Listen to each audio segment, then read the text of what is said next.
Welcome all to Eat, Drink, and Explore with Cece. Today we're making a cheese ring, which is actually really a cheese bread.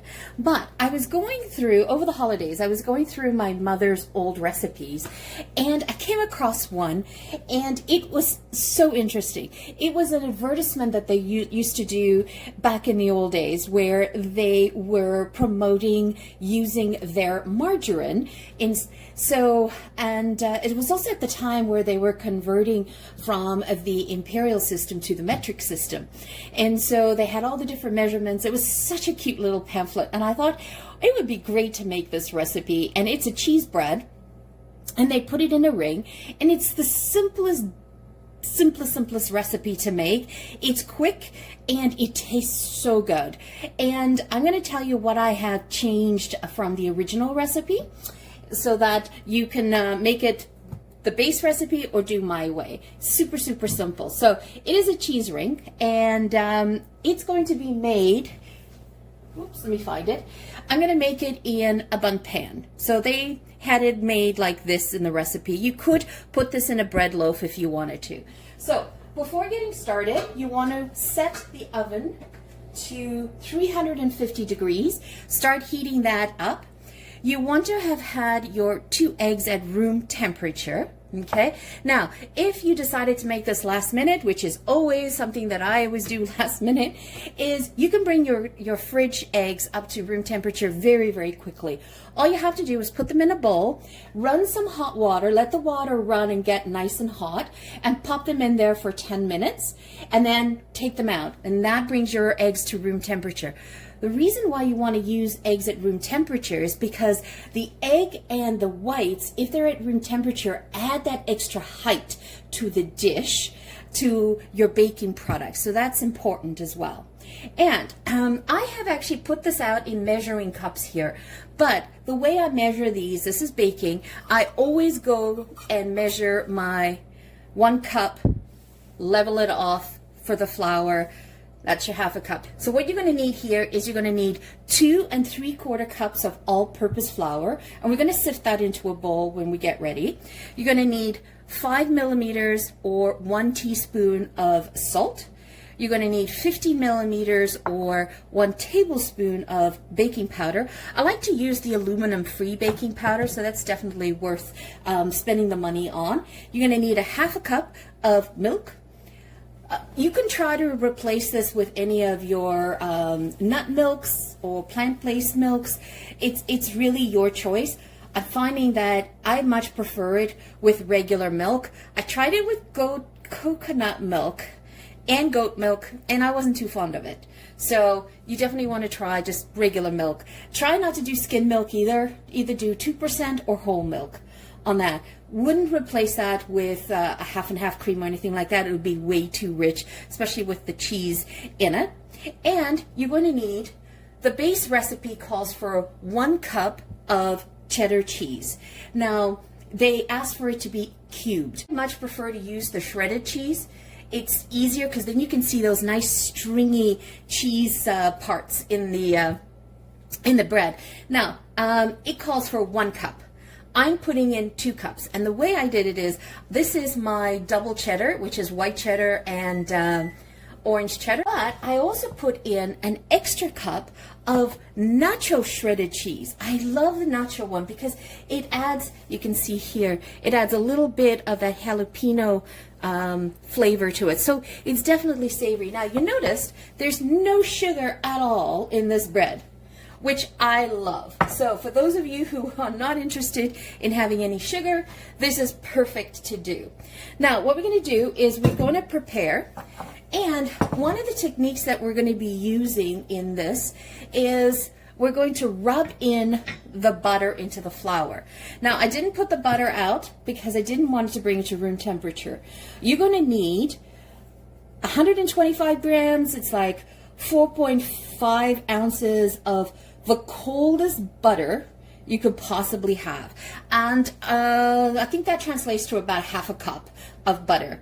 Super important. But before we do that, we're going to sift in the baking powder.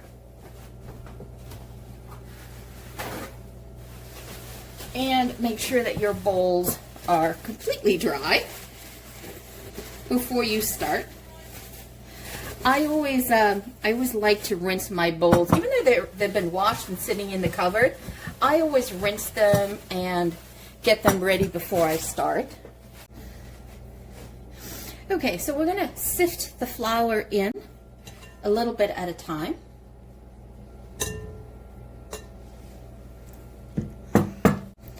I know, there's something about sifting in flour. It's so cathartic for me. I have no idea why. I love doing it. I mean, you could dump the entire flour in here and sift it out that way, but I'm trying to do a little bit at a time because I want to create some air into the flour. And now I'm going to put in the salt. I'm going to put in the baking powder.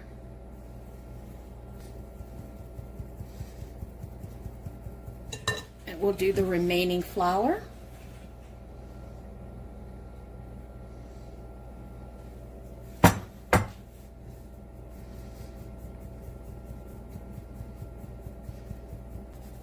Perfect. So you're going to just stir in the flour. Try not to overwork the flour because you've added some air in there. Oops, now you just kind of do a figure 8 and that's good enough. We're going to get the butter out of the fridge. And you do want to use some unsalted butter if you can. You could use margarine or lard or vegetable shortening into this recipe if you like. I like to use the butter. I'm going to need half a cup, which is this entire stick of butter. The trick is trying to handle it at least amount of possible. Try to get this in there as soon as you can. Now you do want to cut the butter. I like to cut it in half.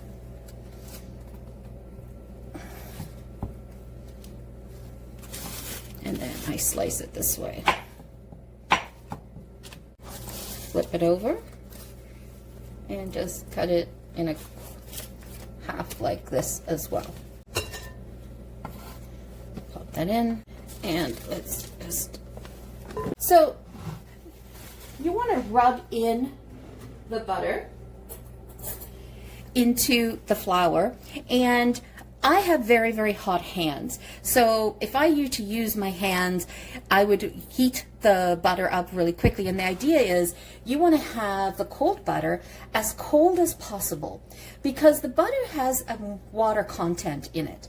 So that when it actually heats up to temperature in the oven, it starts to melt. It will release those pockets of moisture and create this beautiful moisture inside of the bread. And so you want to make sure that you retain that. Now you could use the fork. Okay, so that's one way of doing it. Another way of doing it is you could use the old-fashioned, which is what's called cutting the butter into the flour. Okay, so this is a method that's used a lot in pastry, making crumbles, and Irish. A lot of Irish recipes have this in their breads and their cakes as well. So that's another way, cutting in the butter. Or you could utilize a pastry cutter and just go in and cut it. I find that if you use the pastry cutter, okay, what happens is, yes, you do get the butter all crumpled in there. The problem with this is that I find that all that height, that aeration that we did introducing that when we sifted the butter, I find that just sort of flattens, gets rid of all of that. So another way of doing this is, And you want to make sure that you only use the tips of your fingers. Do not use the palm of your hand. And the palm of your hand is it's got the most heat. So on the tips of your fingers, make sure your hands are washed. Then simply just take it and try to make like little peas. You want to make this, you want to break the butter into it so that it is less than a pea size. Now, if you're doing pastry, you'll probably have like a pea size or a hazelnut size. But what we want to do is we just want to blend it into the flour. And as I'm doing this, you notice that I'm taking my fingers. And by the way, this is terrible. If you have flour on your hands, that's a no-no. Because you want to only have it at your fingers. And you want to take it and bring it up. And you're adding some aeration into your flour. And every once in a while, you just want to bang it so that you can bring the stuff from the bottom to the top. So you're looking for a consistency to be almost like breadcrumbs, sandpaper, like damp sand type of idea.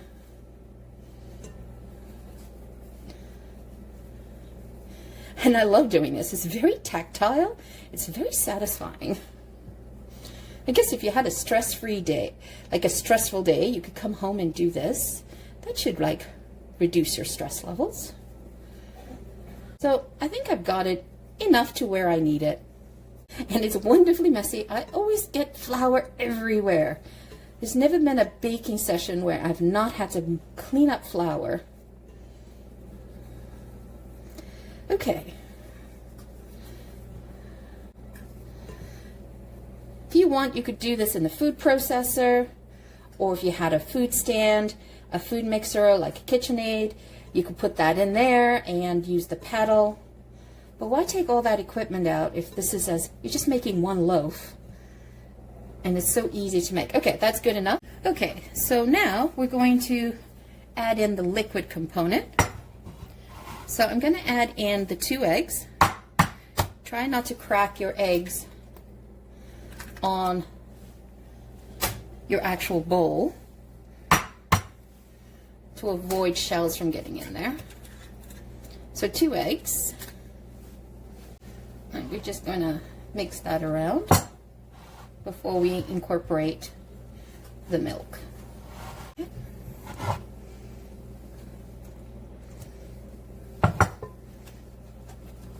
So what you're trying to do is you're trying to get the flour all nice and wet. Now you could have beaten the eggs before you put it in here. I normally do that, but I think I got distracted chatting with you guys. You want to incorporate all the flour. Okay, so now we're going to throw in the cheese. And you want to fold that in.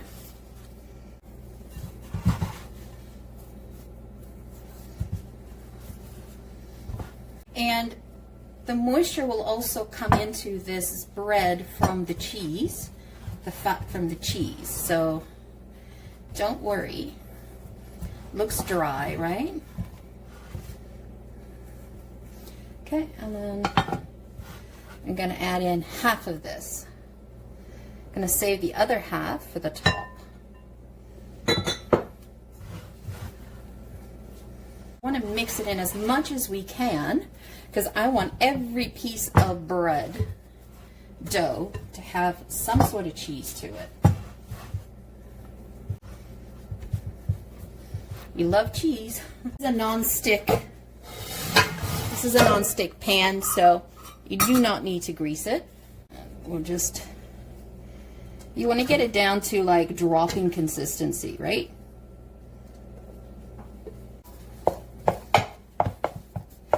It's definitely not the most elegant thing to make, but it's so tasty. So tasty.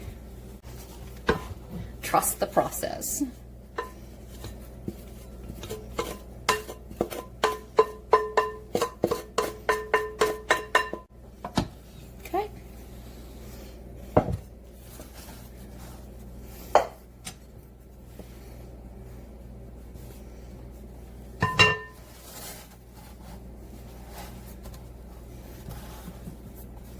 Now, you want to use just your regular oven. You do not want to use a convection oven.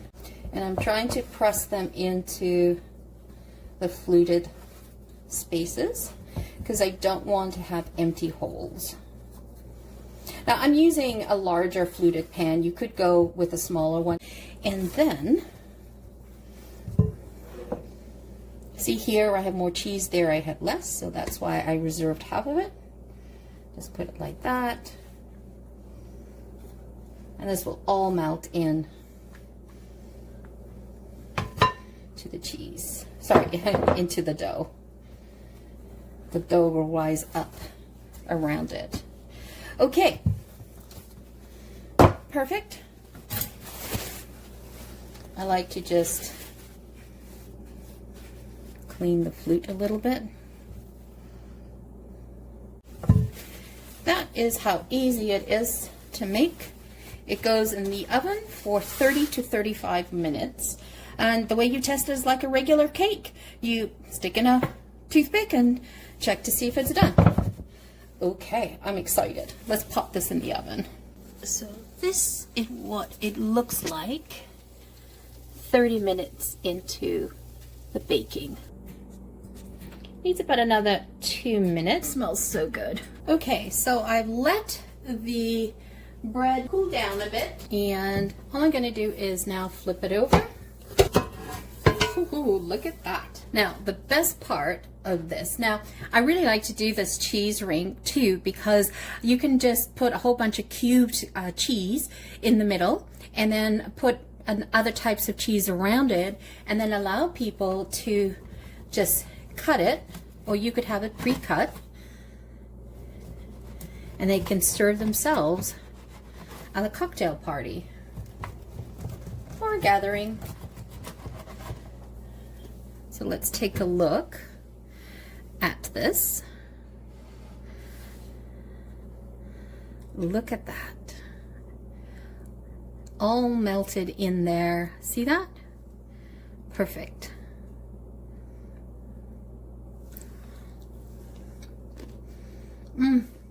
Still warm. So nice. See how it sort of breaks apart? So good. I have to stop eating this. I know that this is super decadent, but I love eating this with a little bit of pat of butter with a tea. Oops. With a nice cup of tea. It's perfect. So doesn't that look awesome? So now you know why I do the extra cheese, because I want the extra cheese to sort of layer in at the on here, and then at the bottom as well you got some cheese there. And when you're eating it and you have a little bit of dollop of butter with it and a cup of tea, it is so comforting. And once again, thank you so much for joining me. Greatly appreciated. If you are a returning champion, thank you so much for your love. If you're new to the channel, hit that like button, hit that subscribe button, show us appreciation, and join the community. We're trying to grow the channel. And the more people that subscribe, the stronger the channel gets. Once again, thank you so much for joining me. Have a fabulous day. Ciao for now. Don't forget to hit subscribe.